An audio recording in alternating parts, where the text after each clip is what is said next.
Hello, and welcome to Radical Engagements here at Varmblog. And today we're going to be talking about a essay called Raya Dunayevskaya's Marx by Adrienne Rich. Now, for those of you who don't know, I do a show with Sean KB of Anti-Fada fame called Diving into the Wreckage. And the title of that show comes from an Adrienne Rich poem. Adrienne Rich was a poet, an essayist, and a feminist. She was awarded a Yale Series of Younger Poets Award by W.H. Audin for her book A Change in the World.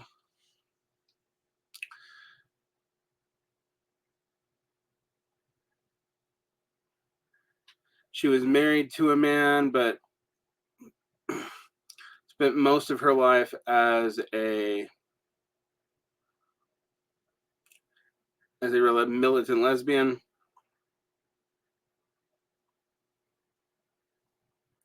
She had a partnership with the Jamaican-born novelist Michelle Cliff from 1976 until her death. So a very interesting woman. Major influence on my poetic work. Her politics are a little bit harder to pin down. A lot of people today would probably call her like a slightly post-second wave feminist.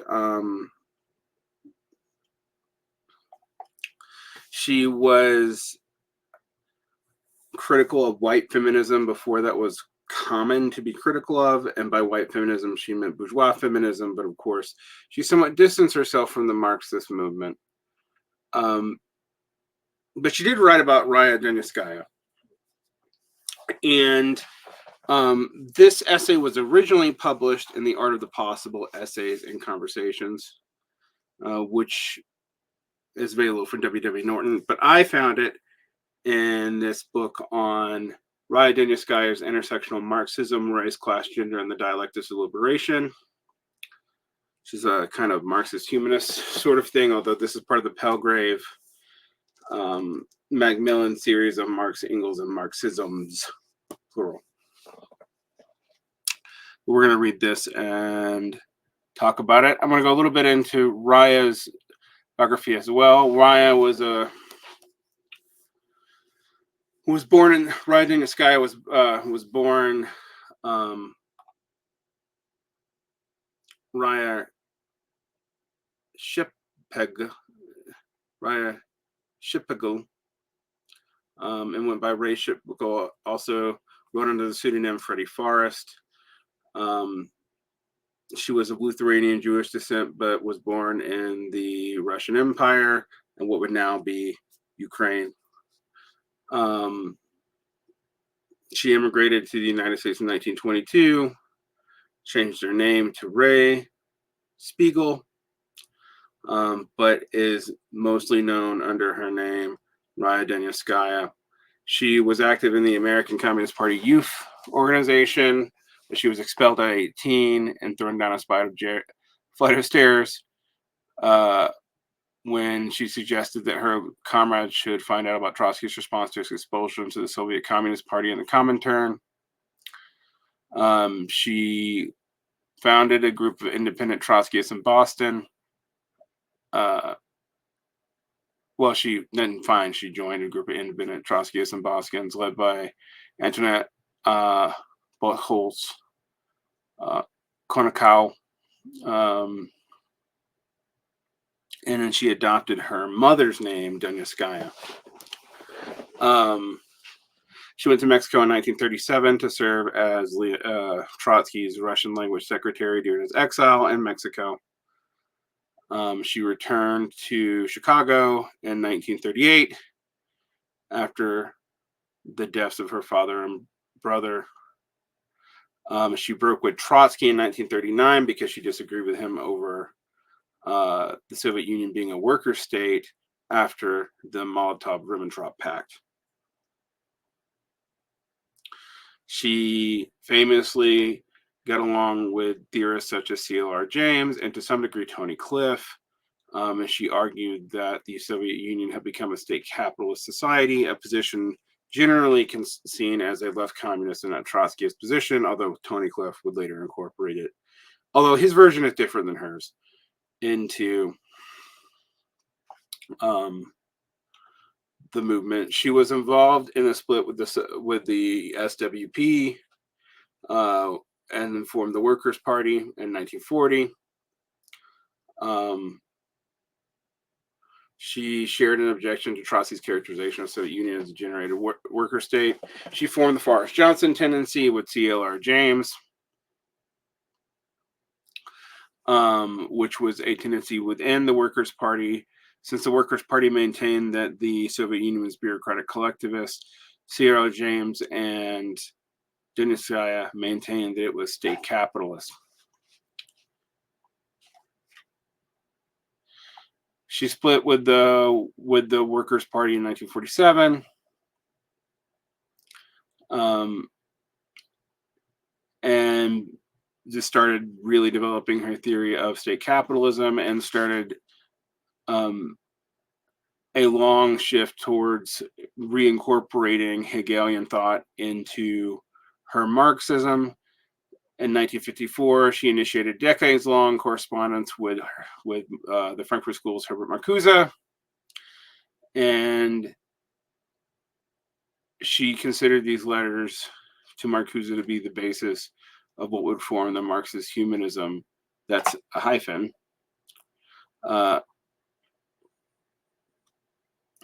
In 1954-55, she and C.L.R. James split, and she formed the News and Letters Committee, which would birth a bunch of Marxist humanist organizations later after her death. All right, that's a long thumbnail sketch of Raya Dunayevskaya. Dunayevskaya's Marxism to me was somewhat influential because of my early correspondence myself with Andrew Kleiman and my reading of Peter Hudis and Kevin Anderson. One could say I never really split with Kleiman because I was never in the Marxist Humanist Initiative, nor have I ever been formally a Marxist humanist, but I quit engaging with him about 7 years ago. I have mixed feelings on Raya Dunayevskaya. And while poetically, I tend to like Adrienne Rich, and I thought she was a brave and radical woman, I often thought her radicalism was very much of a mode that became popularized with bell hooks and was not entirely copacetic to my own radicalism. Let's just put it that way. But I want to read this essay now. So that's all the information I give you. A lot this time. If you're following along in this book, and like I said, there's two places to find this essay. The other one is Adrienne Rich's The Order of the Possible Essays and Conversations. But this book is, again, Raya Dunayevskaya's Intersectional Marxism. And this would be on page 91. Adrienne Rich. Raya Dunayevskaya was a major thinker in the history of Marxism of women's liberation.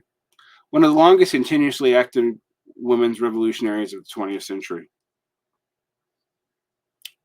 In a fierce intellectual and political independence, her life and work defied many mind-numbing labels that self-described conservatives, liberals, and radicals have applied to voices for political and social change.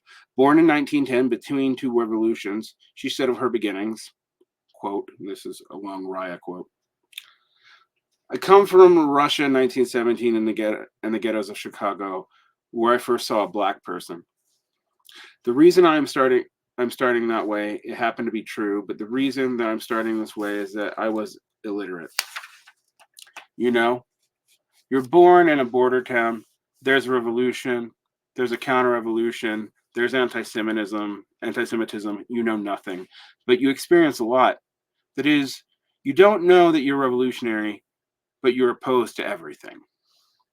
Now, how does it happen that an illiterate person who certainly didn't know Lenin and Trotsky, who as a child had never seen a black, have begun to develop all revolutionary ideas to be called Marxist humanism in the 1950s?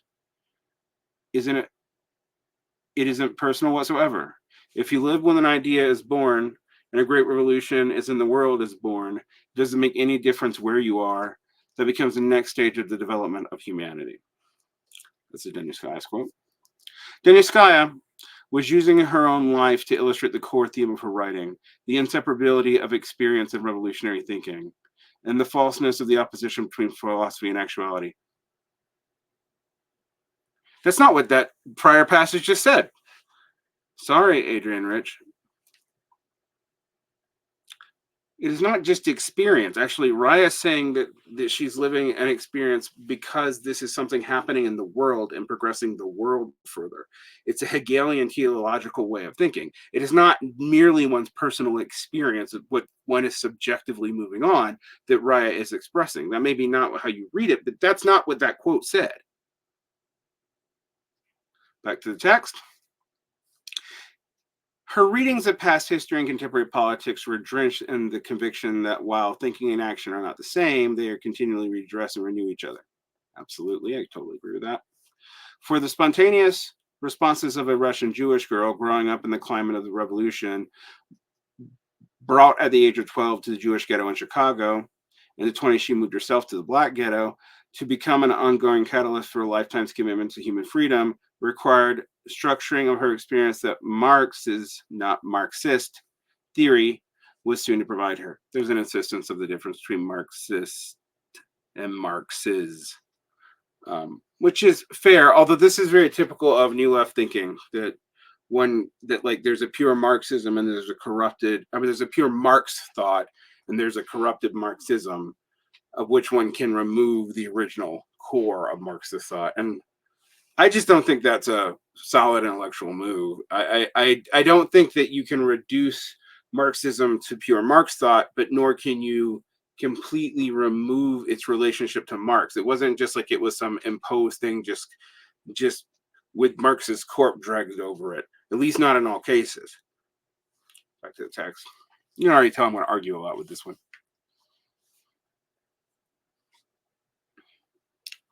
She was to become not just literate, but learned in philosophy and history. And here again, labels fail us, since Dunayevskaya's philosophy was the making of history, the envisioning of the day after, the creation of a new society. Second part of that's true. First part, I don't know that she would say. Dunayevskaya was really big on being careful about. Anyway, it's a Hegel thing. At the same time, her political activities, first among Black activists, then amongst West Virginia miners' strikes of 1949, 1950, and so on in the women's liberation movement of the past 2 decades, set her lifelong past of participating in and reflecting on mass movements. You're not going to mention that she was in the Communist Party when she was 18. You're not going to mention that she was Trotsky's secretary. Come on, Adrienne Rich.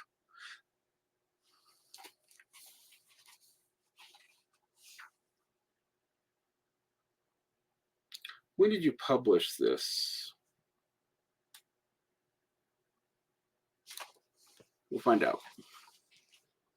I ask because people are cagier about Marxisms in certain times more than others. The separation, willed or unaware, of intellectuals from the people that they theorize about, and the estrangement of self-doubt and vanguard from the correct lines of people's actual needs and aspirations, hardly news. I agreed with you, Adrienne Rich. Dunayevskaya tried, in the very structure of her life into writing, to show us a different method. What it would look like when, as part of the movement, we were to try to think along with human forces newly pushing forth in ever-changing forms and with ever-different faces. See, this is interesting to me. This is why I'm talking. The first paragraph after that long quote, she seems to interpret that Dunayevskaya just talking about life experience, which is clearly not what she's talking about. She's saying some things are bigger than that. You experience it, but it's bigger than you, bigger than your life experience, bigger than what you think you are, right? But in the second paragraph after that, she seems to articulate this. Now, I don't know if this is because of the ways in which people were articulating themselves when Adrienne Rich was her most politically active, which is actually fairly late in life. Which, you know, she was still alive when I was in college. She died in 2012. I wrote a poem even in honor to her. But she was really developed. I mean, I think of her political works really coming out of the mid 70s up until her death in the early teens. She was like the lesbian grande dame when I was a kid, or and there was a way of talking about experience very much in the 90s and early aughts that informs, post-intersectional feminism today. And this was, Adrienne Rich was often hanging out with Audre Lorde and Bell Hooks and that kind of crew. Crew. I mean, sisterhood, really. But there's a way in which there's both a really profound radicalism in this, but there's also a subjectivism to it, or a standpoint, a kind of very 90s standpoint suggestion to it that has a hermeneutic of rereading, like the Hegelian stuff in Raya Dunayevskaya, as part of this movement of experience. And I think that's a pretty big misreading. Anyway, we're not even that far yet. I'm already like going into deep exegesis of this relatively breezy essay. Dunayevskaya tried in the very structure of her life and writing to show us a different method. What does it look like when, as part of the movement, we try to think along with human forces newly pushing forth in the ever-changing forms and with ever different faces? How can we conceptualize a miners' strike, a poor people's march, a ghetto's revolts, a women's demonstration, both as spontaneous activity and the embodiment of new ideas? This is Rich being perceptive, though. So my criticism of her earlier thing is mitigated by her insightfulness here. And I'm just wondering if that first part is just like something that was just in the milieu at the time to the point that she had to include it, or if it's actually crucial to her thinking. We'll see. All right, back to the text. Not yet perhaps when written down in the rain-blurred flyers about power, about resources, the control of products of one's labor, the ability to live humanly amongst other humans. How do we extract new kinds of reasons or idea from the types of new passions and new forces, Marx's phrase, without losing the continuity with past struggles for freedom? How do we think clearly in the times of great turmoil, revolution, or counter-revolution, without resorting to party lines based only on past dogmas or internecine graspmates for power? How do we create a philosophy of revolution that itself helps make revolution possible? The American Communist Party was to lose its way among such questions. I love this tendency of people who write from this time period to like hint to the people who know Raya Dunayevskaya's life and works about stuff, but also like maybe if you're not super into American communist history, you're not going to catch that this is referring to her own breaking with the American Communist Party, or with Trotskyism for that matter. Anyway, Dunayevskaya's way of grounding herself was a turn to Marx. Not, I should emphasize, a turning backwards, but a rescuing for the present a legacy that she saw as still unclaimed, having diminished, distorted, and betrayed by post-Marx Marxist and the emerging communist states. But she didn't simply turn to Marx or to Hegel, whose work she saw as living, still uncomprehended presence in Marxism thought as text. Her works, including Rosa Luxemburg, is an explication of fullness of Marxist thought as she came to live it in living through the liberation movements of her own era. She translated Marx, she interpreted Marx, she fitted together fragments of Marx scattered in post-Marxist schisms, refused to leave Marx enshrined as a dead text, ill-read or regulated to the dustbin in history. I will say one of the things about reading poets wrestling with this, as much as I'm interrogating this, it's nice to read people that write clearly and that write well and aren't always writing in garbled jargon. It's not necessarily analytically clearer. It's just better to read in it saying some of the same things. Anyway, it was Marx's humanism above all that she felt never had been adequately understood in particular his recognition of what she called the black and women's dimension, but more largely as he sought not merely to overthrow of the capitalist vision of revolution and permanence, a dynamically unfolding society in which human individuals could freely develop and express his or her or his, excuse me, don't want to do that. This is very specific to the time period she's writing. I'm believing this was probably in the 90s. Her or his creativity, not a static communist utopia, but an evolving human community. I came out of a strain of feminism that saw itself as a leap forward out of Marxism, leaving the male left behind, left is capitalized, and for which a term like Marxist humanism would, in the late 60s and early 70s, have sounded like a funeral kill. You know, Rich came out of a kind of radical lesbian feminism, and then you left. Although she's older than that, she's really not a baby boomer. She's a silent generation figure. And like I said, she was married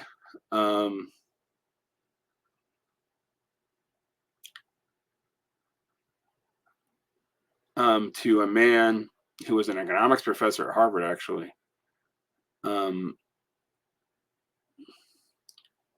She had 3 children.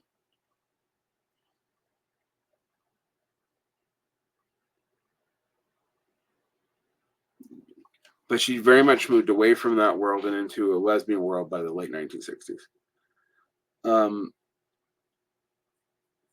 I mean, Rich was interesting in the late 1960s when she was coming out of this very stuffy world. Even her and her husband were like hosting Black Power, anti-war and Black Power fundraising parties. And they never got divorced because her husband killed himself in October of 1970. So yeah. And after that, she wrote Diving into the Wreck, which is where Diving into the Wreckage comes from. Anyway, going off. But I think it's interesting. I think, I mean, she's right. She probably would have balked at being called a Marxist. That was very old guard, old left, male left for that paradigm and that milieu of the 1970s. A major problem, not just of language, but of organizing, was to break from the paradigm of class struggle that erased women's labor, except in the paid workplace, often even there, and from a humanist false universal deriving from which European Renaissance glorifications of the male. From a humanist false universal deriving from the European Renaissance glorifications of the male. There we go, read that right. Radical feminists were of necessity concerned with keeping political focus on women because in every other focus, race, class, nation, women have gotten lost, put down, marginalized. In addition, we were fighting a dogma of class as a primary oppression, classism as a single source of all oppressions, and capitalism as a single source of all oppressions. We insisted that women were, if not a class, a caste, if not a caste, an oppressed group as women, within oppressed groups and within the middle and ruling classes.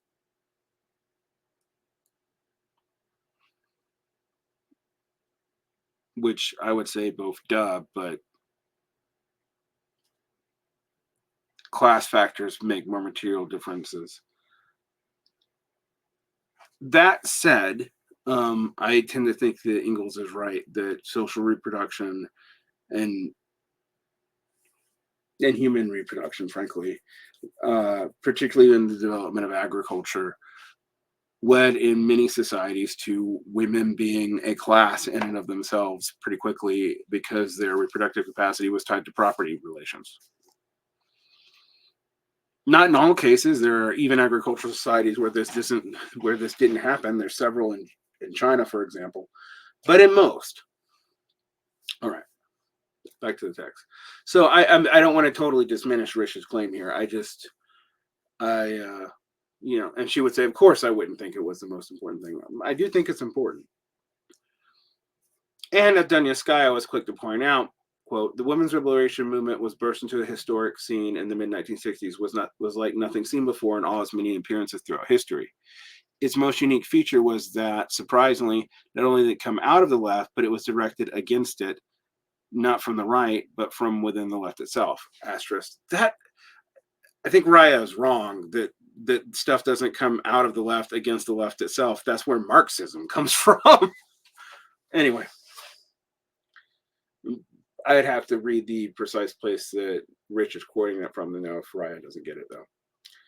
It is clear how eagerly she welcomed this new force, as it sent shockwaves through the radical group after radical group, starting with the Student Nonviolent Coordinating Committee in 1965.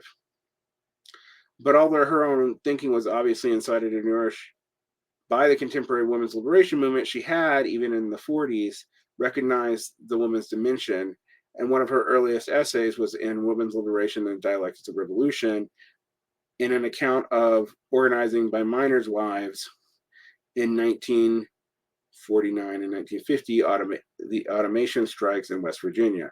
Dunayevskaya recognized women not just as a revolutionary force, contributing courage, support, and strength, but also as a reason, as initiators, thinkers, strategists, and creators of the new. And I think that's important, and I think we leave a lot of that out.